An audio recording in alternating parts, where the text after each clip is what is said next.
ॐ स्थापकाय च धर्मस्य सर्वधर्मस्वरूपिणे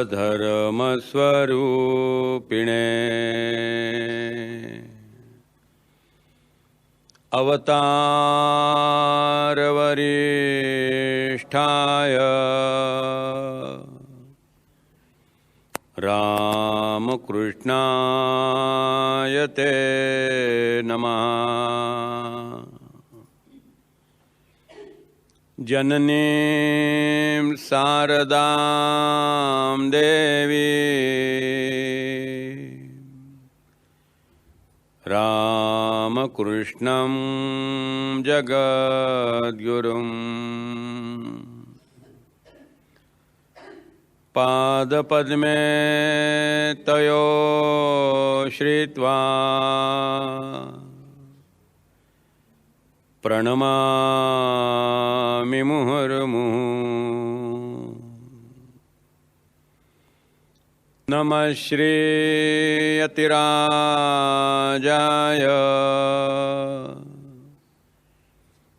विवेकानन्दसूरये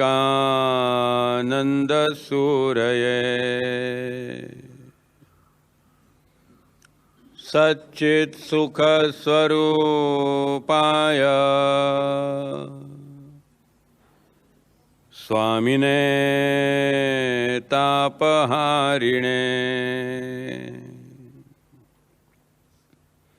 शुकासारिखे पूर्णवैराग्यजाचे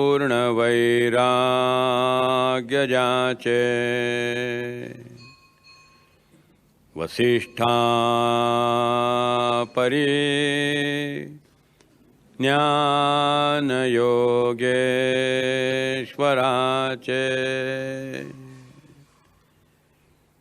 कविवाल्मिका सारिका मान्यैसा नमस्कार माझा सद्गुरु रामदासा।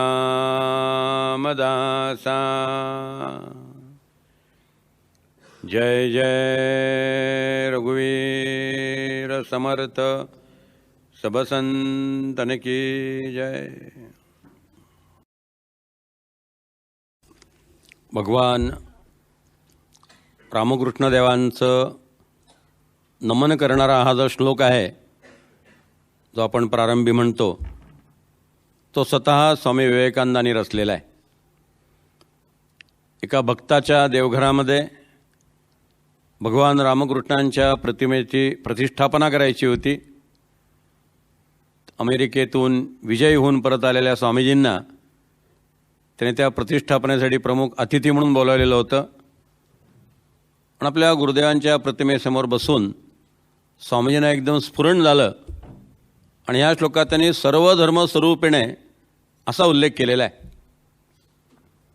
काल आपण पाहिलं की पहिल्यांदा हिंदू धर्मातले जे वेगवेगळे भाव आहेत, जे वेगवेगळे साधन प्रकार आहेत, त्या सगळ्यांना ठाकूरांनी स्पर्श केला. मूर्तीपूजेपासून प्रारंभ झाला.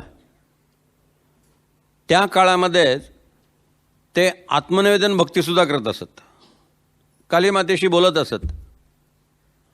सखी भावानं ते कालीमातेच्या पाशी उभे असायचे आणि आपण जगदंबेची सखी आहोत या भावामध्ये कालीमातेशी संभाषण करायचे. म्हणजे सख्य भक्तीसुद्धा त्या काळात त्यांनी केली.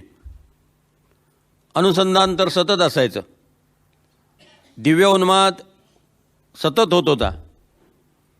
वेगवेगळ्या साधना करत असताना मधुराभाव, सख्यभाव, दास्यभाव, वात्सल्यभाव या सगळ्या भावातनं ते गेले.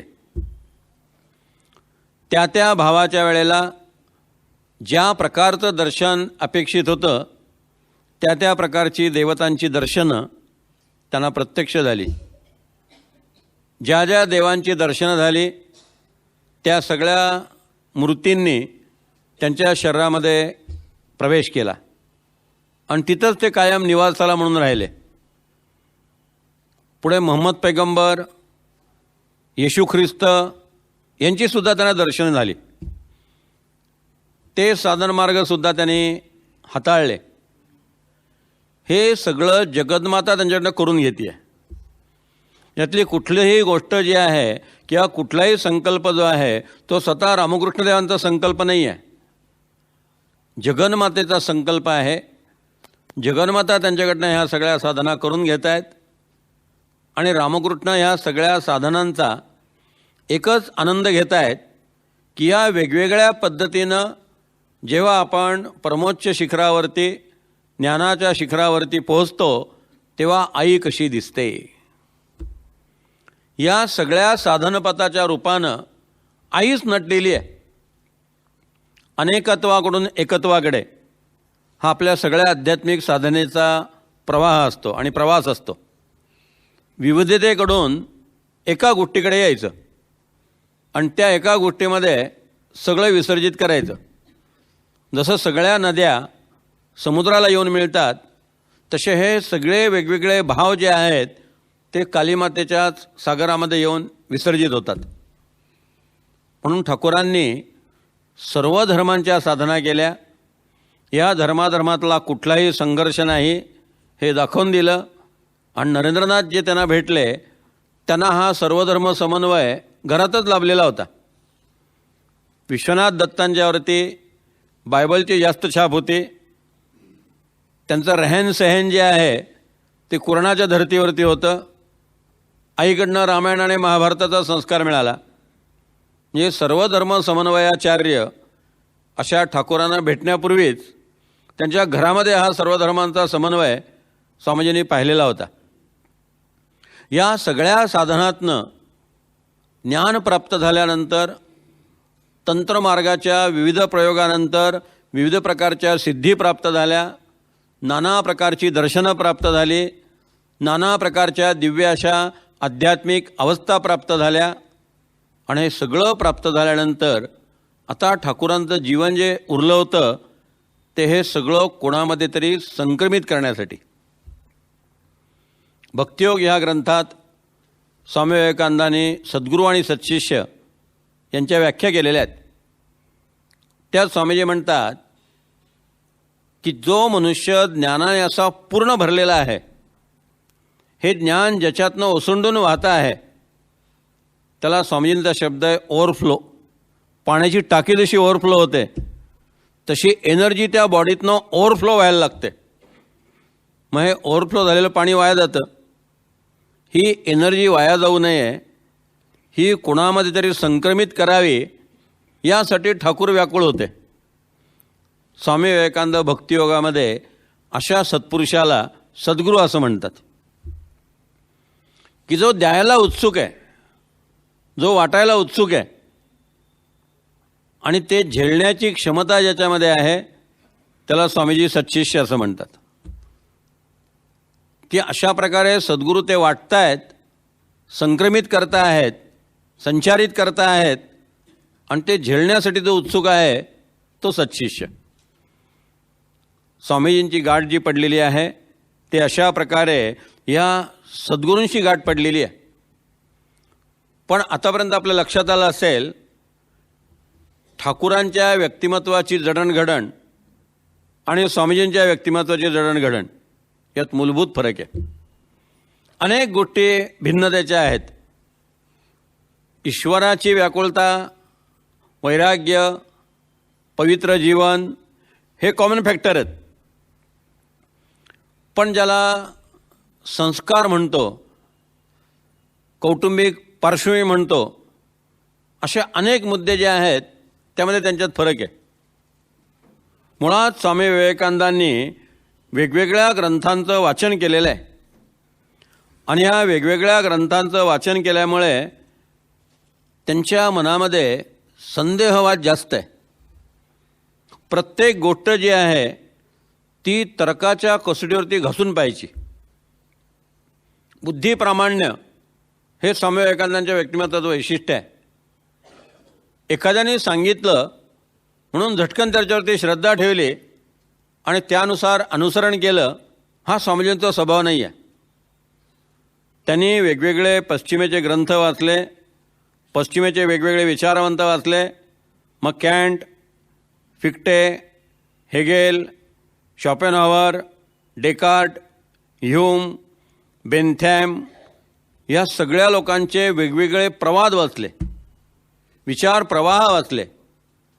आणि पश्चिमेचं तत्त्वज्ञान वाचल्यानंतर स्वामींची अशी धारणा झाली की बुद्धी सर्वात महत्त्वाची आहे, तर्क सर्वात महत्त्वाचा आहे. कुठल्या तरी आपल्यासारख्या एखाद्या व्यक्तीला गुरु मानायचं, त्याला शरण जायचं आणि तो सांगेल तसं साधन करायचं, हे स्वामी विवेकानंदांच्या विचारसरणीत बसणारच नव्हतं. पुढे ते सगळे बदलले, हा भाग निराळा. पण जेव्हा ते ठाकूरांकडे आले तेव्हाची त्यांची मानसिकता लक्षात घेण्यासारखी आहे. त्यामुळे गुरु ही संस्था, गुरु ही संकल्पना त्यांच्या चित्तात त्यावेळेला नव्हती. किंवा ठाकूरांकडे येत असताना प्राचार्य हेस्टिंग म्हणाले की असा महात्मा मी पाहिला आहे, तो दोन दिवसातनं काही वेळा समाधी अवस्थेत जातो, पुन्हा देहबोधावरती येतो. मग समाधीबद्दलची जी उत्सुकता होती, जिज्ञासा होती, ते जाणण्यासाठी म्हणून ते ठाकूरांकडे आलेले आहेत. ठाकूरांना गुरु मानायचं, ठाकूरांकडनं अनुग्रह घ्यायचा आणि ते सांगतील तशी साधना करायची, हा स्वामी विवेकानंदांचा पिंडच नाही आहे, हे त्यांचं व्यक्तिमत्वच नाही आहे. म्हणून 1881 साली पहिली भेट झाली आणि शेवटपर्यंत वैचारिक संघर्ष कायम आहे. नकळत केव्हा त्यांनी त्यांचं हृदय त्यांना अर्पण करून टाकलं ते नक्की आपल्याला सांगणं कठीण आहे. पण या 5.5 वर्षात ते रूपांतरण होत गेलं. हा संघर्षाचा 5-5.5 वर्ष चालला.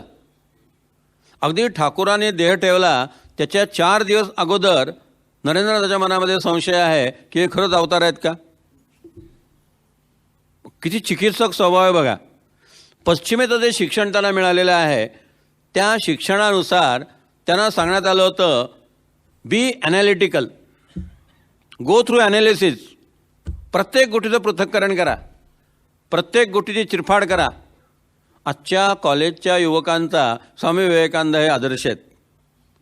तरुण पिढी झटकन कुठली गोष्ट मान्य करणार नाही, प्रत्येक गोष्टीबद्दल ते चिकित्सा करत राहतील. पुढे स्वामी विवेकानंदांना अशा प्रकारे प्रश्न विचारून भंडावून सोडणाऱ्या मार्गारेट नोबल भेटलेल्या आहेत. त्याने असंच स्वामी विवेकानंदांना सतावलेलं आहे. एकदा त्या स्वामीजींना म्हणाल्या की स्वामीजी तुम्हाला मी फार त्रास देते का.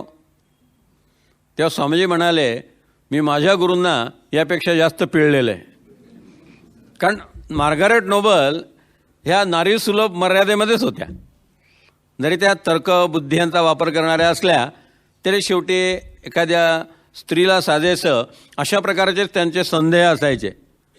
पण नरेंद्रनाथांनी आपले गुरुदेव भगवान रामकृष्ण परमहंस यांची खिल्लीसुद्धा उडवलेली आहे, चेष्टासुद्धा केलेली आहे. त्यांच्या सगळ्या गोष्टींना खोटं म्हटलेलं आहे. सगळे संस्कारच असे आहेत की पश्चिमेचं शिक्षण घेतलेलं आहे, इंग्रजी पद्धतीचं शिक्षण घेतलेलं आहे आणि नुसती पाठ्यपुस्तकाने अभ्यासलेली, शेकडो ग्रंथ वाचलेले आहेत आणि सगळा अभ्यास इंग्रजीतनं झालेला आहे. बंगाली भाषेतले एक ग्रंथ वाचलेले आहेत.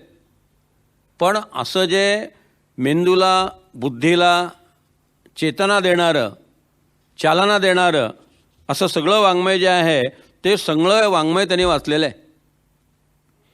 बरं, घरात वडिलांकडून तोच संस्कार मिळालेला आहे. विश्वनाथ दत्त जे आहेत ते सुद्धा आधुनिक विज्ञानवादी, पश्चिमेचे विचार मान्य असलेले असे जे पिता आहेत तेच संस्कार त्यांच्याकडे आहेत. नरेंद्रनाथांच्यासारखं वैराग्य त्यांच्याकडे नव्हतं. नरेंद्रनाथांना भगवंताच्या दर्शनाची जशी तहान लागलेली आहे तशी तहान विश्वनाथ दत्तांना नव्हती. पण त्यांच्याकडे जो पश्चिमेचा तर्क करण्याचा, पृथक्करण करण्याचा स्वभाव आहे तो त्यांना वडिलांकडनं प्राप्त झालेला आहे. याउलट भगवान रामकृष्णदेवांचे वडील जे आहेत क्षुदिराम हे पूर्ण अनन्य भक्त आहेत. ते सश्रद्ध आहेत. ते कुठला तर्क करणार नाहीत, ॲनालिसिस करणार नाहीत. प्रत्येक मूर्तीपूजा हा त्यांचा आत्मा आहे. त्यामुळे वडिलांकडनं प्राप्त झालेली ही संपदा जी आहे ती दोघांची संपदा अगदी भिन्न भिन्न आहेत. नरेंद्रनाथांना एक मात्र लक्षात आलं होतं की पश्चिमेचे ग्रंथ वाचल्यानं आपल्या मनाला पूर्ण शांतता प्राप्त होणार नाही. किंबहुना अशा प्रकारचे वेगवेगळे ग्रंथ वाचून, मग डेकारचा अहमवाद असेल, हर्बर्ट स्पेन्सरचा अज्ञेयवाद असेल, डेव्हिड ह्यूमचा नास्तिकवाद असेल, हे सगळं ग्रंथ वाचल्यामुळे एक गोष्ट लक्षात आली नरेंद्रनाथांच्या, की हा सगळा बुद्धीचा खेळ आहे. प्रत्यक्ष अनुभवापासनं हे सगळे लोक फार दूर आहेत. किंवा ज्याचं जीवन असं त्यागमय असायला पाहिजे, समर्पित असायला पाहिजे, ईश्वरार्पण बुद्धीने ज्याने काम करायला पाहिजे, अशा प्रकारचे लोक कोणी नाही आहेत. ह्या लोकांनी चिंतन खूप केलेलं आहे, पण शेवटी मन, बुद्धी आणि तर्क यांच्या मर्यादा आहेत हे नरनाथांना मान्य होतं. त्याच्यावर त्यांचं प्रेमही होतं. तर्क करत राहणं, संशय घेत राहणं, चिरफाड करणं, त्याशिवाय विश्वास न ठेवणं, हे सगळं होतं. पण पश्चिमेचे जे भारी भारी विचारवंत आहेत, हर्बर्ट स्पेन्सरसारखे, त्यांच्या किती लिमिटेशन्स आहेत आणि ते फक्त बुद्धीच्या प्रांतात विहार करणारे आहेत, हे त्याच्या लक्षात आलेलं होतं. आणि त्या दृष्टीनं त्याच्या असं मनात धारणा तयार झाली की हे सगळं दर्शनशास्त्र जे आहे त्याचा अभ्यास जिथं संपतो तिथं अध्यात्म सुरू होतं. हॅमिल्टनचं हे वाक्य त्याला फार आवडायचं की दर्शनशास्त्राची एक मर्यादा आहे. दर्शनशास्त्र म्हणजे काय? दर्शनशास्त्र हे नकाशासारखे आहेत. नकाशाचा उपयोग किती? भारत कुठे आहे, अमेरिका कुठे आहे, इंग्लंड कुठे आहे, पाकिस्तान कुठे आहे, एवढं फक्त दाखवतील. त्याचा आकार कसा आहे, केवढा तो प्रांत आहे, एवढं फक्त दाखवतील. याच्यामुळे भारत पाहिल्याचं आणि जग पाहिल्याचं समाधान मिळणार नाही. त्यासाठी प्रवासच करावा लागेल. रुचिरा पुस्तक वाचून पोट भरत नाही, स्वयंपाकच करावा लागतो. स्वयंपाक करून तो खावा लागतो, तेव्हा पोट भरतं. तसं शास्त्राच्या मर्यादा माहिती होत्या, पश्चिमेतल्या तत्त्वज्ञानाच्या मर्यादा माहिती होत्या, आणि त्यामुळे आपली अशांती वाढते आहे ह्याचीही त्याला जाणीव होती. केवढा मोठा मानसिक संघर्ष असेल कल्पना करा की अशांती जाणवते आहे, पण झटकन कोणाला शरणागत व्हावं असा मनुष्यही भेटत नाही आहे. आणि जेव्हा रामकृष्ण असे भेटले तेव्हा पश्चिमेचे संस्कार, कॉलेजचं मिळालेलं शिक्षण हे सारखं डोकं वर काढत राहिलं आणि ते सारखं त्यांना त्रास देत राहिलं. अशा प्रकारच्या मनस्थितीत ते सापडले की पूर्वेचा आदर्श ठेवायचा की पश्चिमेचा आदर्श ठेवायचा. पूर्वेच्यापैकी भगवान बुद्ध हे त्यांना अतिशय आदर्श वाटत होते आणि त्यांना माहिती होतं की पूर्वेने सांगितल्याप्रमाणे 5 ज्ञानेंद्रियांच्या द्वारे, 5 कर्मेंद्रियांच्या द्वारे, मन, बुद्धी, चित्त याच्याद्वारे आपल्याला त्या सत्याचा लाभ होणार नाही. ते सत्य जर जाणून घ्यायचं असेल तर आपल्याला आपली सगळी इंद्रिय, आपलं मन, आपली तर्कशक्ती हे सगळं विसर्जित करावं लागेल. पण त्याची काय प्रक्रिया आहे, ते कसं विसर्जित करायचं? ब्राह्मण समाजामध्ये तो जात होता. ब्राह्मण समाजामध्ये थोडंफार समाधान त्याला प्राप्त होत होतं. तिथं भजनाच्या गायनसुद्धा नरेंद्रनाथ करत असत. पण ब्राह्मण समाजाच्या सुद्धा मर्यादा त्याने जाणून होते. त्यामुळे अशी व्यक्ती प्रत्यक्ष लाभेल का जिने ते प्राप्त करून घेतलेलं आहे, ज्याला तो साक्षात्कार झालेला आहे, ज्या व्यक्तीने असं संपूर्ण त्यागमय जीवन परमेश्वरासाठी समर्पित केलेलं आहे. त्याला पाश्चात्याचा एक गुण जाणवत होता की पाश्चात्य प्रत्येक गोष्ट जी आहे ती विज्ञानाच्या कसोटीवरती घासून पाहतात. ते प्रत्येक ठिकाणी पृथक्करण करतात. त्यांचं जे आर्ट ऑफ प्रेझेंटेशन, कुठली गोष्ट सादर करायची असेल तर त्याचं जे सादरीकरण आहे हे एक वेगळी कला आहे. ती आपल्याकडे नाही हे त्यांना लक्षात आलं आणि ही वस्तुस्थिती आहे. बघा, व्यवस्थापन हा विषय जर आपण लक्षात घेतला तर व्यवस्थापनाची मूलतत्व आपल्याला रामायणात पाहायला मिळतात, महाभारतात पाहायला मिळतात. पण याला बिझनेस मॅनेजमेंट असा विषय देऊन परदेशी लोकांनी त्या मॅनेजमेंटचे वेगवेगळे चार्ट, त्याचं सिलेबस, त्याचे वेगवेगळे टॉपिक हे जे डेव्हलप केलं ते भारतीयांना जमत नाही. स्वामीजींच्या लक्षात आलं की हा पश्चिमेचा गुण जो आहे तो आपण घेतला पाहिजे. आर्ट ऑफ प्रेझेंटेशन, एखाद्या गोष्टीचं सादरीकरण ते कसं करावं याची कला पश्चिमेकडे जास्त आहे.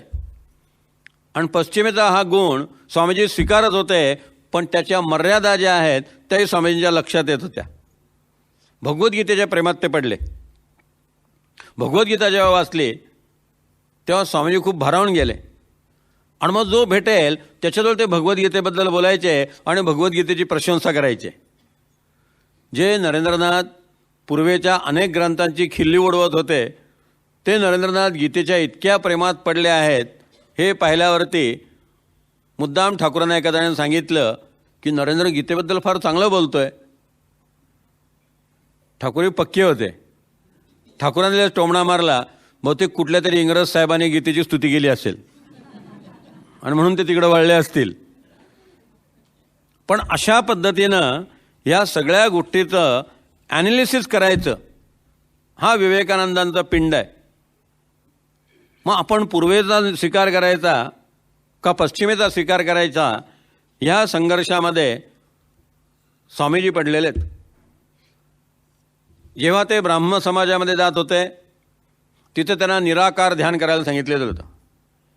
ईश्वराचं निराकार सगुण ब्रह्म या रूपामध्ये तुम्ही ध्यान करा. मग स्वामीजींची ध्यानाची पद्धत होती. स्वामीजी शांतपणे बसत असत आणि मन निर्विचार करत असत. मनामध्ये कुठलाही विचार नाही, अंतःकरणात कुठलाही वृत्तीचा तरंग नाही, कशाचंही स्पंदन नाही, पूर्ण निर्विचार, पूर्ण निशब्द, पूर्ण निष्कंप अशा अवस्थेत ते बसून राहायचे. ठाकूरांकडे येण्यापूर्वी अशा अवस्थेत रात्रभर बसण्याचा त्यांचा अभ्यास होता. रात्री 10ला स्वामीजी ध्यानाला बसत असत आणि पहाटे 5 वाजता ध्यानावरून उठत असत. निद्रा समाधी स्थिती. शेवटी झोप म्हणजे काय, विश्रांती म्हणजे काय? आपण जेव्हा झोपतो तेव्हा आपलं मन आता विचार करत नाही आहे या गोष्टीचं आपल्याला समाधान मिळतं, तीच विश्रांती आहे. जागं झालं की मन सुरू झालं. जागं होईपर्यंतपासून झोपेपर्यंत मन सारखं चालू आहे. मग विश्रांती कोणाला आहे? विश्रांती मनाला आहे. मन शांत आहे, मन स्तब्ध आहे, मन निर्विचार आहे, हीच विश्रांती. स्वामी विवेकानंदांना वेगळ्या विश्रांतीची गरजच नव्हती, कारण ते रात्रभर अशा निर्विचार स्थितीत बसून असायचे. अशा अवस्थेमध्ये त्यांना एकदा भगवान बुद्धांचं दर्शन झालेलं आहे. स्वतः स्वामीजींनी ती आठवण सांगितलेली आहे की ध्यानाला बसले असताना अशा पद्धतीने ते निर्विचार स्थितीमध्ये होते आणि या निर्विचार स्थितीमध्ये बसलेले असताना त्यांना आतमध्ये खूप आनंद होत असे. ज्याला आनंदाच्या उकळ्या फुटणं म्हणतो, अशा आनंदाच्या उकळ्या आत फुटत असत. म्हणून त्याने आईला लहानपणी उत्तर काय दिलं? अरे तुला हे आवाज ऐकवायला नाहीत का? मुलं साफ साफ ओरडत होते, तू ऐकलं नाहीस का? तेव्हा नरेंद्रनाथांनी सांगितलं, आई मी आतमध्ये मोठ्या आनंदाच्या अवस्थेमध्ये होतो. ही जी निर्विचार स्थिती आहे, ही निर्विचार स्थिती अत्यंत आनंददायी आहे. कारण त्यावेळेस आपण परब्रह्माच्या, परमात्म्याच्या सर्वात जवळ असतो. मधले सगळे पडदे जे विचारांचे ते सगळे पडदे विसर्जित झालेले असतात. ह्या आनंदात त्यांच्या असं लक्षात आलं की आपल्या खोलीमध्ये जिथं आपण ध्यान करत आहोत ती सगळी प्रकाशाने भरून गेलेली आहे. आणि डोळे उघडल्यानंतर त्यांच्या लक्षात आलं की आपल्या चर्मचक्षूंसमोर प्रत्यक्ष एक संन्यासी उभा आहे. स्वामीजींनी पुढे आठवण सांगताना सांगितलेलं आहे की इतका मुग्ध चेहरा असलेला, इतका निरागस आणि निष्पाप चेहरा असलेला कुठलाही संन्यासी मी कधी पाहिला नव्हता. आणि तो संन्यासी त्यांच्यावर जवळजवळ यायला लागला. त्या संन्यासीच्या चेहऱ्यावरती असे भाव होते की मला तुला काहीतरी सांगायचं आहे. आणि जसजसा तो संन्यासी जवळ यायला लागला तसतसा नरेंद्र घाबरायला लागला. त्याच्या छातीत धडधडायला लागलं आणि खूप जवळ आल्यानंतर नरेंद्र एकदम उठले आणि खोलीतून बाहेर निघून गेले. आणि मग एका क्षणात त्यांना स्वतःचाच राग आला की का आपण घाबरलो, काही त्यांना सांगायचं असेल, ऐकायला काय बिघडतंय, म्हणून पुन्हा तिथे येऊन बसले. पण पुन्हा घेतो संन्यासी आला नाही. पण स्वामीजी म्हणायचे, त्या दिवशी मी भगवान बुद्धाच्या दर्शनाने कृतार्थ झालो. म्हणजे ठाकूरांकडे येण्यापूर्वीचा त्यांचा हा सगळा प्रवास जो आहे तो अशा प्रकारचा आहे. त्यांना पाहिल्या पहिल्या ठाकूरांनी ओळखलं आणि त्यांना विचारलं होतं की रात्री झोपताना तुझ्या डोळ्यासमोर कुठला बिंदू येतो का? नरेंद्रने हो म्हणून सांगितलं. लहानपणापासून नरेंद्र झोपायला लागला आणि भ्रूमध्यामध्ये लक्ष केंद्रित केलं की त्या ठिकाणी एक ज्योतिर्गोल तयार होत असे. तो ज्योतिर्गोल नाना प्रकारचे रंग दाखवत असे, थोडा मोठा होत असे आणि मग फुटून जात असे. तो ज्योतिर्गोल फुटला की त्यातनं सारा प्रकाशाचा रस मस्तकापासून पायापर्यंत यांच्या सगळ्या शरीरभर पसरत असे. अनेक महिने किंवा वर्ष नरेंद्रनाथांची अशी कल्पना होती की रात्री झोपताना सगळ्यांना असंच होतं. हे असंच नॅचरलच आहे, प्रत्येकाचा हा अनुभव असला पाहिजे. जेव्हा मित्रांबरोबर झोपायला लागले, मित्रांबरोबर फिरायला लागले, मित्रांमध्ये मिसळायला लागले, तेव्हा लक्षात आलं की असं फक्त आपल्याला होतं, इतर कोणाला तसं होत नाही. आणि ठाकूरांनी ते पाहिल्या पहिल्या ओळखलं होतं. आता ह्या ज्या ठाकूरांच्या शक्ती आहेत ह्या अद्वितीय शक्ती आहेत. माणूस पाहिल्या पहिल्या त्यांना कळायचं की हा मनुष्य साधनेच्या नेमक्या कुठल्या इयत्तेमध्ये आहे, नेमक्या कुठल्या पायरीवरती आहे. त्याच्या तंत्रमार्गातल्या 64 प्रकारच्या साधना केल्या, त्या सगळ्या साधनेतनं ज्या वेगवेगळ्या सिद्धी प्राप्त झाल्या, ज्या वेगवेगळ्या शक्ती प्राप्त झाल्या, त्यामुळे माणूस पाहिल्या पहिल्या त्याचं अंतरंग ठाकूरांच्या लक्षात येत होतं. मग अशा संस्कारात दोघं वाढलेले आहेत आणि दोघांच्या संस्कारामध्ये विलक्षण भिन्नता आहे. संपत्ती स्थिती जर म्हणाल तर ठाकूर म्हणजे पराकोटीचं दारिद्र्य. बरं, ज्या कुटुंबातली वधू त्यांनी निवडली माता शारदा देवी, तिकडंही असंच दारिद्र्य, तिथेही गरिबी, फार सधनता नव्हती. म्हणजे गुरु जे आहेत ते अशा गरीब कुटुंबातलेत. स्वामी विवेकानंदांवरती दारिद्र्याचा आघात झालेला आहे तो वडिलांच्या मृत्यूनंतर.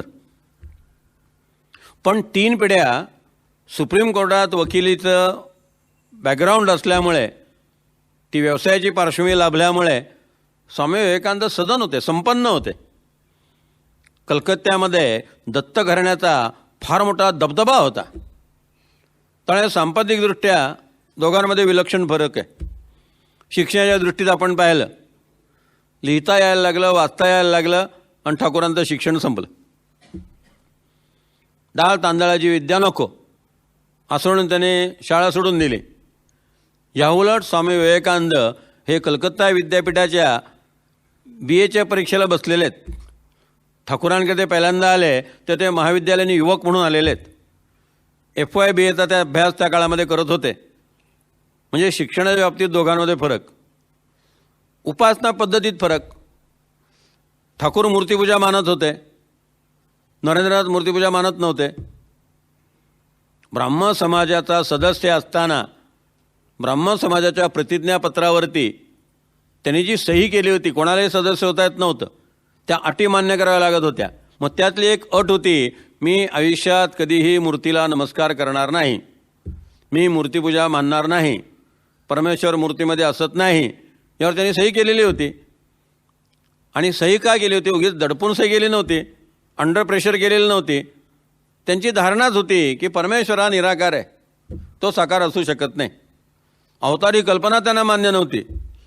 ठाकूरांना अवतार कल्पना मान्य होती. ठाकूर साकाराचे उपासक होते, नरेंद्रनाथ निराकाराचे उपासक होते. ठाकूर म्हणजे मूर्तिमंत श्रद्धा. कुणी काही सांगितलं की ठाकूर लगेच ॲक्सेप्ट करायचे. नरेंद्रनाथ म्हणजे मूर्तिमंत तर्क, मूर्तिमंत संदेह, मूर्तिमंत संशय. झटकन कधी कुठल्या गोष्टीवर विश्वास ठेवला नाही. मगाशी सांगितलं की 15 ऑगस्टला ठाकूरांनी देह ठेवला, 16 ऑगस्टला. त्याच्या 4 दिवस अगोदर ठाकूर अंथरुणावरती पडलेले आहेत. संपूर्ण शरीर जे आहे त्याची फार विचित्र दशा झालेली आहे. गळ्याचा कॅन्सर असल्यामुळे काही खाता येत नाही आहे. दिवसाकाठी 8-10 चमचे तांदळाची पातळ पेज जी आहे ती पोटामध्ये जाते तेवढीच. तर अंथरुणावर जेव्हा ते पडलेले असायचे तेव्हा शरीर म्हणजे एक सापळा दिसत होतं. अनेकदा ते सांगायचे की जो राम जो कृष्ण तोच हा रामकृष्ण, तोच अवतार आता जन्माला आलेला आहे. देह ठेवायच्या 4 दिवस अगोदर नरेंद्रनाथांच्या मनात संशय आहे. त्यांनी पाहिलं ठाकूरांना त्या अवस्थेमध्ये अंथरुणावर पडलेलं आणि मनात येऊन गेलं, खरंच हे अवतार आहेत का? काय यांची अशी शारीरिक अवस्था? आत्ता जर यांनी सांगितलं की जो राम जो कृष्ण तोचा हा रामकृष्ण, तर विश्वास ठेवीन, नाहीतर विश्वास ठेवणार नाही. इतक्या स्पष्टपणे मनात त्याने तो संकल्प सोडलेला आहे. ठाकूर आकाशाकडे छताकडे डोळे करून डोळे मिटून पडलेले आहेत. नरेंद्राच्या मनातला हा विचार संपला आणि लगेच त्यांनी मान वळवली आणि नरेंद्राकडे पाहिलं. स्वतः स्वामीजींनी हा प्रसंग पुढे शिष्यांना सांगितलेला आहे की ठाकूरांनी जेव्हा माझ्याकडे पाहिलं तेव्हा माझी छाती धडधडायला लागली की आता काय बोलत आहेत. आणि तेवढ्यात ठाकूर म्हणाले, अरे नरेंद्रा, अजूनही शंका घेतोस? अरे जो राम जो कृष्ण तोच हा रामकृष्ण, वेदांताच्या दृष्टीने नव्हे प्रत्यक्ष. एकदम ढसाढसा रडायला लागलेले आहेत स्वामीजी. एकदम धावत आले, ठाकूरांचे पाय धरले आणि किती आपण यांच्याबद्दल संदेह मनामध्ये धारण करतो, किती आपण विकल्प करत राहतो, असं त्यांच्या मनामध्ये वाटून गेलं. हा संशय पुन्हा डोकं वर काढतो. स्वामीजींनी देह ठेवला त्याच्या 4 दिवस अगोदर, 4 जुलैला स्वामी विवेकानंदांनी देह ठेवला. 30 जून किंवा 1 जुलैची घटना असेल. शेवटचा त्यांचा भाग आपण यथाक्रम पाहणार आहोत. एक प्रकारची अशांती त्यांच्या मनामध्ये सतत आहे, कारण निर्विकल्प समाधीची किल्ली जी आहे ती ठाकूरांच्या हातात आहे. ठाकूरांनी मायेचं एक पटल नरेंद्रनाथांनी पुढे कार्य करावं म्हणून सतत त्यांच्यावरती ठेवलेलं आहे. आणि त्या पटलामुळे एक प्रकारची अशांती ते सतत अनुभवत आहेत. पुन्हा देह ठेवण्याच्या 4 दिवस अगोदर, म्हणजे त्यांच्या स्वतःच्या देहत्यागाच्या 4 दिवस अगोदर मनात विकल्प येऊन गेला, खरंच रामकृष्ण अवतार होते का? जो राम जो कृष्ण तोचा हा रामकृष्ण असं जे म्हणत होते ते खरं आहे का? त्यावेळेस त्यांनी मनामध्ये एक विचित्र संकल्प सोडला की 2 तासाच्या आत जर सयाजीराव गायकवाडांकडनं एखादं पत्र आलं तर समजायचं ठाकूर अवतार आहेत, नाही तर नाही. केवढा चिकित्सक स्वभाव आहे बघा. केवढे ठाकूरांच्या बाबतीत काय, ठाकूरांची मूर्तिमंत श्रद्धा, जे सांगतील ते, कुठे तर्क नाही. प्रत्येक गोष्ट जी आहे ती लहान बालकासारखी निरागस अंतःकरण. आणि नरेंद्रनाथ संदेह घेतात. देह ठेवायच्या आधी अर्धा पाऊण तास निघून गेला. ते माडीवरती राहत असत. नंतर पायऱ्या कोणीतरी चढता आहे हा पावलांचा आवाज ऐकू आला. एक शिष्य आला, त्याच्या हातात एक लखोटा होता. ते पाकिट त्याने स्वामीजींच्या हातात दिलं आणि सांगितलं, सयाजीराव गायकवाडांनी पत्र आणून दिलेलं आहे. त्यांचा मनुष्यही पत्र घेऊन आला आहे. ढसाढसा पुन्हा रडलेले आहेत की किती मी तुमच्याबद्दल विकल्प मनात धारण करतो, किती माझ्या मनामध्ये संदेह निर्माण होतात, तुमच्यापासून दूर जाण्याचा मी प्रयत्न करतो. पण मूल जरी दूर जाण्याचा प्रयत्न करत असलं तरी आईने तिथं बोट धरलेलं असतं. आई त्या मुलाला दूर जाऊ देत नाही. फार गोड कविता आहे त्यांची बंगाली. त्या बंगाली कवितेमध्ये स्वामीजींनी आपल्या मनातलं हे जे वादळ आहे ते प्रकट केलेलं आहे. ठाकूर म्हणजे मूर्तिमंत श्रद्धा आणि नरेंद्रनाथ म्हणजे संशय, चिकित्सा, तर्क. वर्णाबद्दल म्हणाल, ठाकूर ब्राह्मण आहेत. नरेंद्रनाथ स्वतःचा अनेक पत्रात उल्लेख करतात. बंगालमध्ये क्षत्रिय कुळ ज्याला म्हणतात त्या कुळात ते जन्माला आलेले आहेत. स्वतःचा क्षत्रिय म्हणून उल्लेख ते ठिकठिकाणी करतात. एका पत्रात लिहितात की ब्राह्मण कसा असतो ते मला अमेरिकेतल्या लोकांना दाखवायचं आहे, म्हणून मी आता अभिनंदनाने इथं आणतोय. त्यांनी क्षत्रिय कसा असतो तो माझ्या रूपाने पाहिलेला आहे, आता मला त्याला भारतातला ब्राह्मण दाखवायचा आहे, म्हणून अभेदानंदांना त्यांनी अमेरिकेत बोलावून घेतलं होतं. वर्णव्यवस्था, जातीव्यवस्था ठाकूर कटाक्षाने पाळतात. आणि नरेंद्रनाथ त्या व्यवस्थेच्या विरुद्ध दंड तुटून कायम उभे आहेत. जोसेफ एन मॅकलर्डनी म्हटलं तसं नियम मोडणार नेते स्वामीजी कसले. ह्याबद्दलच्या सगळ्या चौकटी झुगारून टाकल्या पाहिजेत, हे स्वामीजींचं मत आहे. वाचन म्हणाल, ठाकूरांचं जे काही वाचन आहे ते फक्त पौराणिक ग्रंथांचं आहे. रामायण, महाभारत, गरुड पुराण, शिवपुराण, जे काही पारंपरिक कथा चालत आलेल्या आहेत, खेड्यापाड्यामध्ये रामविजय ग्रंथ आपले चालतात, भावार्थ रामायण चालतं, तशा प्रकारचे बंगाली भाषेतले जे पौराणिक ग्रंथ आहेत त्या ग्रंथांचं वाचन, या पलीकडे ठाकूरांनी काही वाचलेलं नाही आहे. नरेंद्रनाथ सगळं ग्रंथालय पालथं घातलेलं आहे. जगातले सगळे विचारवंत अलीकडच्या भाषेत सांगायचं त्या पद्धतीने कोळून प्यालेले आहेत, सगळ्यांचा अभ्यास केलेला आहे. अशा पद्धतीनं दोघांचे संस्कार जे आहेत, किती भिन्नता आहे, किती पार्श्वभूमीमध्ये फरक आहे. ठाकूर वाढले आहेत ठार खेडेगावामध्ये वाढलेले आहेत, कामावर पुकूर. केव्हा तरी सगळीकडे जाऊन या, एकदा केव्हा तरी आता ही व्याख्यान ऐकून झाली की कामावर पुकूर, जयरामवाटी, बेलूर मठ, विवेकानंदांचं घर, बलराम बाबूंचं घर, रामकृष्णदेवांचं काशीपूर उद्यान, ह्या सगळ्या गोष्टी ज्या आहेत आपल्या सद्गुरूंच्या स्मृती कशा जतन करून ठेवाव्यात हे रामकृष्ण मठाकडनं आपण शिकलं पाहिजे. या सगळ्या स्मृती इतक्या अप्रतिम रीतीने जतन करून ठेवलेल्या आहेत, ह्या सगळ्या गोष्टी पाहण्यासारख्या आहेत. पण कामारपुकूरसारख्या अत्यंत छोट्या खेडेगावामध्ये भगवान रामकृष्णदेव वाढलेले आहेत, तर नरेंद्र कलकत्त्यासारख्या शहरामध्ये वाढलेला आहे. इतक्या त्या दोघांच्या संस्कारांमध्ये, शिक्षणामध्ये, सांपत्तिक स्थितीमध्ये, उपासना पद्धतीमध्ये विलक्षण फरक आहे. असं असताना ते दोघं एकत्र आलेले आहेत. गुरु म्हणून त्यांनी ठाकूरांचा स्वीकार केलेला आहे, शिष्य म्हणून ठाकूरांनी त्यांचा स्वीकार केलेला आहे. आणि नरेंद्रच्या ह्या सगळ्या धारणांना धक्का देत देत त्याच्यामध्ये संबंध परिवर्तन घडवून आणलेलं आहे. भारतातील आध्यात्मिक लोकशाहीचा एवढा परमोच्च आविष्कार तुम्हाला कुठेही पाहायला मिळणार नाही. 3 वर्षानं नरेंद्रनाथ ठाकूरांकडे येतोय, कालीमातेच्या दर्शनाला जात नाही, आणि एकदाही नरेंद्रनाथला ठाकूर म्हणत नाहीत की तुला आईला मानायचं नसेल तर माझ्याकडे जाऊ नको. तरी नंतर ठीक आहे, नसेल जायचं नको जाऊ. तो कधी मंदिरात जात नाही, डायरेक्ट ठाकूरांना भेटायला येतो, त्यांच्या खोलीमध्ये येऊन बसतो. पण ठाकूर कधी आग्रह करत नाही की तुला मंदिरात आलं पाहिजे. आध्यात्मिक लोकशाही कशाला म्हणतात? नरेंद्रनाथ आणि रामकृष्ण यांचं जे गुरुशिष्याचं नातं आहे त्या नात्यामध्ये आपल्याला ते पाहायला मिळतं. कोणी कोणालाही कशाचं कंपल्शन करत नाही, कोणी कोणाच्या आहारी जात नाही, कोणाच्या आहारी जाणं हा नरेंद्रनाथांचा स्वभावच नाही आहे. मग अशा प्रकारे 2 भिन्न संस्कार असलेल्या या व्यक्ती ज्या आहेत, या सगळ्या व्यक्ती एकत्रित येतात आणि एकमेकांना भेटतात. त्याचा भाग आपण आता पाहणार आहोत की कसं भगवान रामकृष्ण देवांनी नरेंद्रनाथांना बदललेलं आहे. केव्हा पहिली भेट झाली? खरं सांगायचं म्हणजे प्राचार्य विल्यम हेस्टिंग यांनी रामकृष्णांचा संदर्भ वर्गात शिकवताना दिला, त्याच्या आधी त्यांनी रामकृष्णांना पाहिलेलं होतं. पण त्यावेळेला रामकृष्णांबद्दल बाकी काही माहिती नव्हती.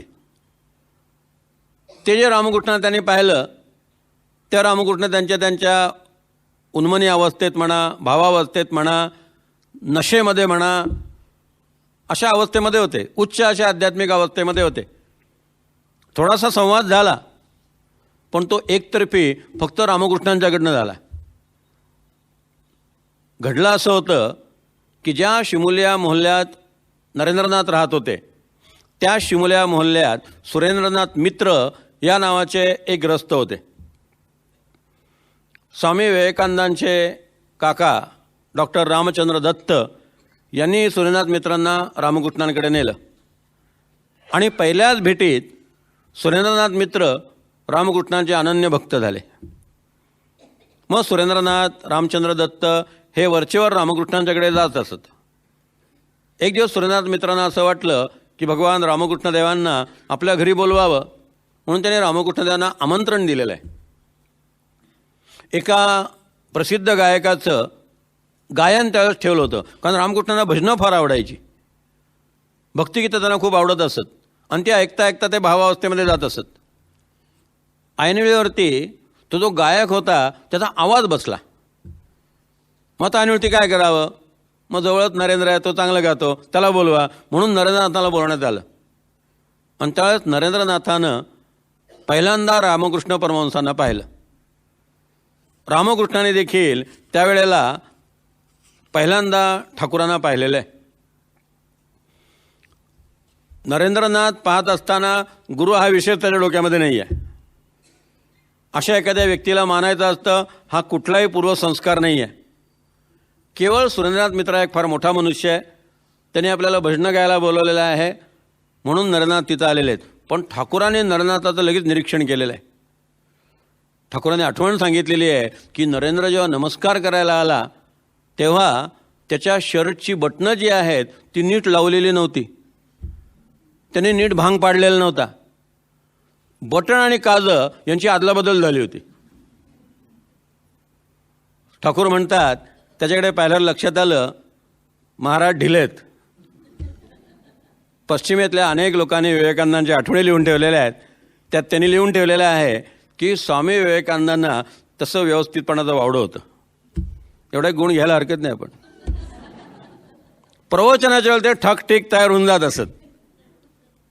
पण सिस्टर ख्रिस्टीने लिहून ठेवलेलं आहे की आंघोळ झाल्यानंतर प्रवचनाच्या वेळेपर्यंत ते कधीच भांग पाडत नसत. केस सगळे तसेच विस्कटलेले असत. आंघोळ झाल्यानंतर आपण जे केस पुसतो ते जसे असतील तसेच असायचे. बराच वेळ ते अशाच पद्धतीने राहत असत. शरीराकडे लक्षच नसायचं. कमालीचे अंतर्मुख होते. देहबुद्धीचं भान नव्हतं. आता व्याख्यान द्यायचं म्हटल्यानंतर 4 लोकांच्या समोर उभं राहायचं आहे, त्यात परदेशातले लोक आहेत, त्यांच्यासमोर ठाकठीक राहायला पाहिजे. पण अनेक स्त्रियांना अशी भीती वाटायची की हा मुलगा इतका साधा आहे, हा इतका भोळा आहे, याला व्यवहार फारसा कळत नाही, हा कुठेतरी फसणार. व्याख्यानाला द्यायचे, अनेक लोक पैसे द्यायचे, त्याचे डॉलर असायचे, डॉलर पेन्स असं काहीतरी असायचं की फार चांगलं तुमचं कार्य आहे, तुमच्या कार्याला आमची मदत. स्वामीजी ते पैसेसुद्धा मोजायचे नाहीत. त्यांच्याकडे पैसे ठेवायला पाकिट नव्हतं. रुमालामध्ये सगळे पैसे घ्यायचे, तो रुमाल खिशामध्ये ठेवून द्यायचे. आणि मग ज्या कुटुंबात मुक्कामाला आहेत त्या कुटुंबातली जी गृहस्वामिनी असेल तिला सांगायचे या रुमालात पैसे आहेत ते तुम्ही ठेवून घ्या. लोक काळजीने ते पैसे मोजायचे आणि त्यांच्या बँक अकाउंटमध्ये भरायचे. स्वामीजींना काहीच काळजी नव्हती. पैसेसुद्धा मोजायचे नाहीत, किती आले आहेत काही बघायचे नाहीत. यांना कुणी फसवेल की काय, यांची फसगत होईल की काय, व्यवहाराला ते अगदी ढिले होते. म्हणजे त्यांचा तो आध्यात्मिक दृष्टीनं गुण होता. या सगळ्या गोष्टींकडे त्यांचं लक्षच नसायचं. शेवटी तर विवेकानंदाने देह ठेवताना जे पत्र लिहिलेलं आहे त्या पत्रात ते लिहितात की रामकृष्ण मठाची कुठलीही जबाबदारी मी आता स्वीकारू शकणार नाही, कारण मला पैसे मोजता येत नाहीत. आता पैसे मोजण्यासाठी मन जितकं खाली यावं लागतं तितक्या खाली मी माझं मन आणू शकत नाही. जसं ठाकूरांना पैशाचा स्पर्श हा सहन होत नव्हता तशी अवस्था स्वामीजींना पुढे प्राप्त झालेली आहे. संस्था चालवायची म्हटलं म्हणजे पैशाचे व्यवहार आले. त्यांनी सगळ्या पदातनं मुक्त होऊन गेले की मला आता ही जबाबदारी नको. संस्था म्हटलं की कोण चांगला मनुष्य आहे, कोण वाईट मनुष्य आहे, कोणाचा दुरुपयोग होईल, कोण कुठे त्रास देऊ शकतो, याचं चिंतन आलं. शेवटी स्वामीजी लिहितात मला आता चांगलं आणि वाईट हे कळेनासं झालेलं आहे. मला सगळीकडे तो परमात्माच नटलेला आहे असा भाव धारण केलेला आहे. आता मी संस्था चालवू शकणार नाही, मला आता त्यातनं मोकळं करा. म्हणजे स्वामीजींचा मुळातला पिंड जो आहे तो अशा प्रकारचा पूर्ण आध्यात्मिक पिंड आहे, पूर्ण अंतर्मुक्तेचा पिंड आहे. जे काही संस्कार आहेत ते त्या शिक्षणामुळे आणि ज्या कुटुंबात ते वाढलेले आहेत त्यामुळे झालेले आहेत. म्हणून ठाकूरांनी नरेंद्रचं बरोबर ऑब्झर्वेशन केलेलं आहे आणि म्हटलेलं आहे की नरेंद्रचे डोळे पाहिल्यानंतर असं लक्षात आलं की त्याची बुबळं जी आहेत त्याची आत ओढली गेलेली आहे आणि त्याचं मन आत कुठल्या तरी एका ज्योतीवरती स्थिरावलेला आहे. त्याचं बाहेर लक्षच नाही आहे. ठाकूरांनी शेरा मारलेला आहे की कलकत्त्यासारख्या भोगनगरीमध्ये इतका अंतर्मुख आणि शांत वृत्तीचा तरुण आहे, हे पाहून मला अतिशय आश्चर्य वाटलं. नरेंद्रनाथांचा फार रोल नव्हता. हे सगळं वनवे ठाकूरांकडनं चाललं होतं, कारण ठाकूरांची ती गरज आहे नरेंद्रनाथ, त्याला बदलायचं आहे, त्याला घडवायचं आहे. नरेंद्रनाथ मात्र नमस्कार करतात. ठाकूर त्यांना त्याचा हात हातात घेतात. अंगलक्षणावरनं, हाताच्या वजनावरनं, डोळ्यांवरनं, अवयाच्या वेगवेगळ्या ठेवणीवरनं ठाकूर तो मनुष्य साधनेच्या बाबतीत कसा आहे ते पाहता क्षणी ओळखत असत. नरेंद्रला पाहता क्षणी त्याने ओळखलेलं आहे आणि त्याचा हात हातात धरून म्हटलेले आहेत की एकदा दक्षिणेश्वरला येशील ना तू. त्याने हो ठीक आहे येईन म्हणून म्हटलं, पण ठाकूरांनी त्याला ओळखलेलं आहे. त्यावेळेस ब्राह्मण समाजातलं जे भजन आहे, मन चलो निज निकेतने, फार सुंदर भजन आहे. बंगाली भाषेतलं भजन आहे की माझ्या मना तू आपल्या मूळ घरामध्ये जा. हे जे दृश्य जगत आहे हे तुझं राहण्याचं कायमचं ठिकाण नाही आहे. संसार विदेशे विदेशीर वेशे भ्रमो केनो अकारणे. इथे तू का भ्रमलेला आहेस? ही तुझी राहायची जागा नाही आहे. तू या ठिकाणी आलेला आहे, पण यद्गत्वानुवर्तन्ते तव धाम परमं मम, ते तुझं गंतव्यस्थळ आहे. तिथं तू जाऊन राहा. या विषय पंचकांमध्ये, आप्तसुखियांमध्ये तू कारण नसताना अडकून पडलेला आहेस. तू सत्याची कास धर, परमेश्वराला प्रार्थना कर. आतमध्ये अंतःकरणात तू प्रेमाचा दिवा प्रज्वलित कर. भगवंतावरती प्रेम कर, भगवंतावरती शरण जा, साधू संतांच्या सहवासात राहा, साधनेचा मार्ग त्यांना विचार. हे सगळं भजन नरेंद्रनाथांनी बंगाली भाषेत गायलं आणि ते गात असताना ठाकूर भावावस्थेमध्ये गेलेले आहेत. जेव्हा ते पुन्हा देहबोधावरती आले तेव्हा नरेंद्राला ते म्हणालेत की तू एकदा तिकडे ये. पण ते म्हटल्यानंतर नरेंद्रनाथ लगेच गेलेले नाही आहेत. जेव्हा त्याने हे सगळं वर्णन प्राचार्य हेस्टिंगकडनं ऐकलं तेव्हा मग त्याच्या मनामध्ये आलं की आता ठाकूरांना भेटलं पाहिजे. सूर्यनाथ मित्रांनी आग्रह केला की अरे आम्ही नेहमी जातो दक्षिणेश्वरला, येतो आमच्याबरोबर एकदा. मग सुरेंद्रनाथ मित्र, डॉक्टर रामचंद्र दत्त, नरेंद्रनाथ आणि त्याचे 2-3 मित्र असे त्यांच्या घोडागाडीतनं ते दक्षिणेश्वरला गेले. आणि पहिल्यांदा दक्षिणेश्वरला भगवान रामकृष्ण देवांना भेटले. त्यावेळेचा अनुभव स्वतः नरेंद्रनाथांनी लिहून ठेवलेला आहे. इकडं रामकृष्ण परमहंसांनी नरेंद्रनाथाला पहिल्यांदा पाहिलं आणि पुन्हा त्याला केव्हा पाहीन यासाठी त्यांची व्याकुलता वाढलेली आहे. सुरेंद्रनाथ मित्र आले की त्यांना ते म्हणत असत, एकदा नरेंद्राला घेऊन या ना. तो आला नाही पुन्हा, त्याला तुम्ही घेऊन या. मग सुरेंद्रनाथ मित्र म्हणायचे हो मी त्याला एकदा घेऊन येईन. ठाकूरांनी पाठलागच केला. अनेकदा आपल्या खोलीच्या उत्तरेच्या अंगणामध्ये ते जात असत आणि शिमोल्या मोहल्ल्याच्या दिशेने तोंड करून, किती उशीर करतोस रे, ये रे, मी तुझी वाट पाहतो रे, माझं शरीर तू आला नाही तर पंचा पिळल्यासारखं व्याकुळ होतं आहे रे, तुला कशी दया येत नाही रे. आणि डोळ्यातनं अश्रूंच्या धारा असायच्या. जेव्हा रामचंद्र दत्तान सूर्यनाथ मित्र नरेंद्रनाथाला घेऊन आले, नरेंद्राने आठवण लिहून ठेवलेली आहे की ज्या खोलीमध्ये आम्ही बसलो होतो त्याच्या उत्तरेला पडवी होती आणि एका पडद्यानं ती पडवी झाकता येत होती. म्हणजे एकदा पडदा केला की पाठीमागे एक माणसं काय करतायत, काय बोलतायत, काही समजायचं नाही. एकट्या नरेंद्रनाथाला त्यांनी उठवलं आणि दंड धरून आत नेलं. नरेंद्राला वाटलं आपल्याला एकट्याला काही उपदेश करायचा असेल म्हणून बोलवलं असेल. आत गेल्यानंतर ठाकूरांनी नरेंद्रनाथाला विचारलं, ही काय वागण्याची पद्धत झाली? इतक्या दिवसांनी यायचं असतं, किती मी तुझी वाट पाहतो आहे, किती उशीर केलास. आणि नंतर दोन्ही हात जोडून ते नरेंद्राला नमस्कार करतायत आणि त्यांच्या डोळ्यातनं अश्रूंच्या धारा येत आहेत. आणि ते नरेंद्राला म्हणत आहेत, प्रभो मला माहिती आहे तुम्ही नारायण आहात, परमेश्वर आहात, आणि जगाच्या उद्धारासाठी जन्माला आलेले आहात. नरेंद्र मनातल्या मनात म्हणतायत, काय हा मनुष्य बेडाबिडा आहे का? मी कुठल्या अर्धेवेड्या माणसाकडे आलेलो आहे? केव्हा त्यांच्या तावडीतनं सुटका होईल असं नरेंद्रनाथांना त्या काळात झालेलं आहे की मी विश्वनाथ दत्तांचा सामान्य मुलगा, मी नरेंद्रनाथ दत्त आहे. कसला नारायण, कसला प्रभू, कसला अवतार, काय हे बोलतायत? रामकृष्णांच्या बोलण्यामध्ये किती आत्मविश्वास आहे बघा. मगाशी म्हटल्याप्रमाणे माणूस पाहिल्या ते त्याचा मागच्या जन्मीचा संदर्भ ओळखत असत. बलराम बाबूंना पाहिलं आणि लगेच त्यांच्या लक्षात आलं की ठाकूर जेव्हा येशू ख्रिस्त होते तेव्हा त्या अवतारामध्ये बलराम बाबू त्यांच्याबरोबर होते. मास्तर महाशयांना जेव्हा पाहिलं तेव्हा पहिल्या लक्षात आलं की जेव्हा ठाकूर चैतन्य महाप्रभू होते तेव्हा झांज वाजवणारं जे पथक होतं त्यांच्याबरोबरचे सगळे झांज वाजवणारे लोक, त्यामध्ये बलराम बाबू होते, मास्तर महाशय होते. भगवंताने गीतेमध्ये म्हटलेलं आहे की अर्जुना, तुला तुझे मागचे जन्म आठवत नाहीत, पण मला सगळे जन्म आठवतात. तू ते जाणत नाही, पण मी ते सगळं जाणतो. त्यामुळे नरेंद्राला पाहिल्या त्यांच्या लक्षात आलं की हा परमेश्वराचा अवतार आहे.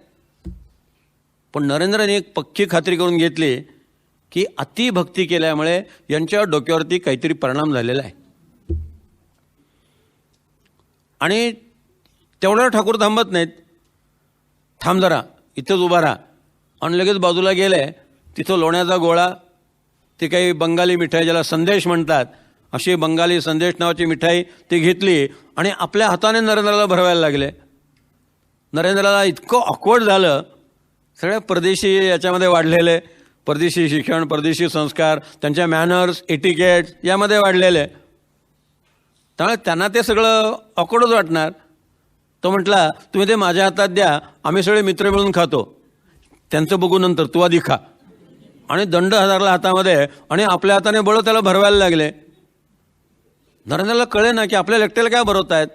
पण त्यांच्या डोळ्यातनं ज्या अश्रूंच्या धारा चाललेल्या होत्या त्यावरनं एक लक्षात आलं नरेंद्राच्या की हा मनुष्य खोटा नाही आहे, हा मनुष्य दांभिक नाही आहे.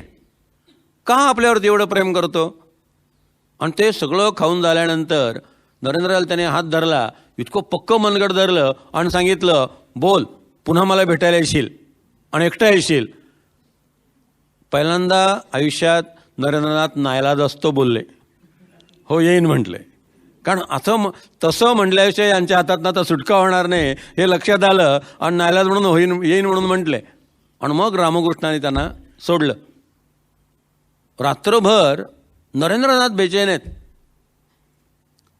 त्यांना असं वाटतं की काय हा मनुष्य आहे, का आपल्यावरती एवढं प्रेम करतो. अति बरं, त्यांनी जे त्याग केलेला आहे आणि त्यांचं जे वैराग्य आहे त्याबद्दल कुठे शंका घ्यायला जागा नाही आहे. कारण नंतर जेव्हा बाहेर आले पुन्हा नॉर्मल वागणं, सगळ्यांशी व्यवस्थित गप्पा, डॉक्टर दत्तांशी गप्पा, सुनिनाथ मित्रांशी गप्पा. त्या मुलांना पाहिल्या ठाकूरांनी सांगितलेलं आहे की ती जी 4 मुलं त्याच्याबरोबर, 3 मुलं त्याच्याबरोबर होती, ती मुलं सामान्य माणसं होती. त्यांच्यात कोणालाही आध्यात्मिक ताण लागलेली नव्हती. सामान्य विषय माणसं असतात त्यातलेच ते होते. म्हणून त्याने नरेंद्र पुढच्या त्यांना आणू नको, तू एकटा ये. पहिल्याच भेटीत ते नरेंद्रला म्हणाले, अरे विषयी लोकांशी बोलून बोलून माझं तोंड होरपळून निघालेलं आहे. त्यांचे सगळे दुःख ऐकून माझं हृदय जळून खाक व्हायची वेळ आलेली आहे. तू आलात, आता जरा भगवंताबद्दल बोलता येईल, आता जरा परमेश्वराबद्दल बोलता येईल, तर तू लवकर ये. या सगळ्या त्यांच्या बोलण्यातनं एक गोष्ट नक्की झाली होती की हा मनुष्य कोणीतरी वेगळा आहे. पण काय हे नेमके आहेत कोडं उलगडत नव्हतं. दुसऱ्यांदा जेव्हा भेटायला गेले 1 महिना निघून गेला. खरं भेटायला द्यायची त्यांना इच्छा नव्हती, पण आपण त्यांना शब्द दिलेला आहे. त्याने आपला हात धरून आपल्याला सांगितलं आहे की बोल, कबूल कर, मी पुन्हा येईन. आणि आपण त्यांना पुन्हा येईन म्हटलेलं आहे. कॉलेजची परीक्षा, संगीताचा अभ्यास, व्यायामशाळेत व्यायाम करणं, अवांतर ग्रंथांचं वाचन, या सगळ्यामध्ये ते इतके व्यग्र होते की आपल्याला ठाकूरांकडे पुन्हा जायचं आहे याला त्यांना वेळही नव्हता. पण आतून आपण शब्द दिलेला आहे आणि तो शब्द आपल्याला पूर्ण केला पाहिजे. आपल्याला एकदा ठाकूरांकडे गेलं पाहिजे. म्हणून नरेंद्रने स्वतःच वर्णन करून ठेवलेलं आहे की दुसऱ्यांदा ठाकूरांना भेटायला गेलो. पहिल्यांदा आरामशीर सूर्यनाथ मित्रांच्या घोडागाडीतनं गेले. त्यामुळे शोधण्याचा प्रश्न नव्हता, पायपिटीचा प्रश्न नव्हता. नरेंद्रनाथांच्या घरापासनं शिमुल्या मोहल्ल्यापासनं दक्षिणेश्वरला त्या काळामध्ये पायी जायचं म्हणजे 7-8 किलोमीटर अंतर चालायला लागायचं. घोडागाडीनं लवकर गेल्यानंतर म्हटलं की फार अंतर नाही आहे, पोचू आपण. चौकशी करत करत दक्षिणेश्वर कुठे आहे, ते कालीमातेचं मंदिर कुठे आहे, असं विचारत त्यांनी लिहून ठेवलेलं आहे की इतका चालत राहिलो, शेवटी थकून गेलो, पण पोचलो एकदाचा. ठाकूर त्यांच्या खोलीमध्ये होते, पलंगावर बसलेले होते. नरेंद्र म्हणतात, त्यांना पाहिल्यानंतर मी त्याच पलंगावरती त्याने हात करून खूण केली म्हणून कोपऱ्यावरती बसलो आणि अशा पद्धतीने बसलो की त्यांचे वेडे चाळे पुन्हा सुरू होता कामा नयेत. त्यांनी भलतं आपल्याला काय करू नये, आता खाऊ घालू नये, अशा सावधानतेने बसले होते. आणि तेवढ्यात ठाकूर खुरडत खुरडत पुढे आले आणि त्यांनी आपला पाय जो आहे तो नरेंद्रच्या खांद्यावर ठेवला. ज्या क्षणी तो पाय नरेंद्रच्या खांद्यावरती ठेवला त्या क्षणी नरेंद्रच्या असं लक्षात यायला लागलं की भोवतालचं सगळं भिंती छतं हे गरगर गरगर गरगर फिरत आहे आणि कशात तरी विलीन होऊन जात आहे. सगळे पदार्थ विलीन होऊन गेलेत. मग लक्षात आलं की ज्या पलंगावरती आपण बसलो आहे तो पलंग गरगर गरगर गरगर फिरायला लागला आणि आता पलंगावरली वस्तू आपण असल्यामुळे आपणही आता विलीन होणार. एकदम किंचाळले, अहो तुम्ही मला काय करत आहात, मला आईवडील आहेत. आणि ठाकूरांनी एकदम त्यांच्या छातीवरती हात ठेवला, छाती जरा चोळली आणि म्हटले ठीक आहे, बाकीचं नंतर बघू म्हटले. सगळं आजच केलं पाहिजे असं नाही. पहिल्याच दिवशी ठाकूर त्यांना अद्वैत बोधापर्यंत नेणार होते. पहिल्याच दिवशी त्यांना आत्मज्ञानाच्या सिंहासनावरती बसवणार होते. पण नरेंद्रांना तो स्पर्श जो आहे तो झेलता आला नाही. पण स्वतः ठाकूर म्हणायचे, जो स्पर्श नरेंद्राला केला तो दुसऱ्या कोणाला केला असता तर खलासच झाला असता. आणि नरेंद्राला तो झेलता आला नाही याबद्दल ठाकूर एक गोष्ट सांगायचे. ठाकूर म्हणायचे, एकदा एक भूत होतं, ते एका झाडावर राहायचं, एकटं होतं, एकाकी नरमे. आता ब्रह्माजीचं सुद्धा एखादा बोर होतो, भूताला बोर होणारच, कोणीतरी बरोबरीचा पाहिजे म्हणून ते भूत सारखं प्रयत्न करायचं. म्हणजे कोणी गेलं ना की बहुतेक हा जर भूत झाला तर आपल्याला कंपनी मिळेल. झाडाच्या एका फांदीवर तो, दुसऱ्या फांदीवरती आपण, असे आपल्याला जरा दुसरं एक भूत कंपनी असावी. पण प्रत्येक मनुष्य मेला की त्याला सद्गती मिळायची, पुनर्जन्म मिळायचा. त्यामुळे या भूताला कंपनीच नाही. ठाकूर म्हणायचे, नरेंद्र भेटला तेव्हा असं वाटलं आता हा तरी कंपनी होईल, पण तोही किंचाळला, मला आईवडील आहेत, तुम्ही काय करत आहात. मग माझ्या लक्षात आलं की आता आपल्याला पुन्हा एकटंच राहावं लागणार. म्हणजे महापुरुष ज्या उंचीवरती राहत असतात त्या उंचीवरती त्यांना कशा प्रकारचा एकटेपणा भासत असतो आपण कल्पना करू शकतो. पण रामकृष्ण परमहंसांनी हा जो स्पर्श केला, नरेंद्रनाथांच्या अहंकाराला तो सर्वात मोठा धक्का आहे. पहिल्यांदा लक्षात आलं की हा मनुष्य वेडा नाही आहे. हा मनुष्य नुसत्या स्पर्शानं एखाद्या माणसाच्या जीवनाचा चेंदामेंदा करू शकतो. हा मनुष्य नुसत्या स्पर्शानं एखादा चिखलाचा गोळा घ्यावा, तो मातीत घ्यावा आणि त्याला पाहिजे तसा आकार द्यावा, तसा हा माणसाला पाहिजे तसा आकार देऊ शकतो. याने आध्यात्मिक साधना करून काहीतरी शक्ती नक्की संपादन केलेली आहे हे नरेंद्रच्या लक्षात आलं. आजपर्यंत अनेक मेस्मॅरिझम करणारे, हिप्नॉटिझम करणारे योगी त्यांनी पाहिले होते, त्यांच्याजवळ गेले होते, पण कोणीही नरेंद्रनाथाच्या मनाचा ताबा घेऊ शकला नव्हतं. पहिल्यांदा असं घडलं की ठाकूरांनी नरेंद्रच्या मनाचा नुसता ताबा नाही घेतला, नुसत्या स्पर्शानं त्याच्या जीवनामध्ये एकदम क्रांती घडवून आणली. अनेक अशा भेटी होत राहिल्या. 5-5.5 वर्ष वैचारिक संघर्ष चालू राहिला आणि त्यातनं नरेंद्रनाथांचे कसे विवेकानंद झाले. उद्या संध्याकाळी 6 वाजता. सगळ्यांच्या हृदयस्थ परमेश्वराला मनपूर्वक प्रणाम. जय जय रघुवीर समर्थ.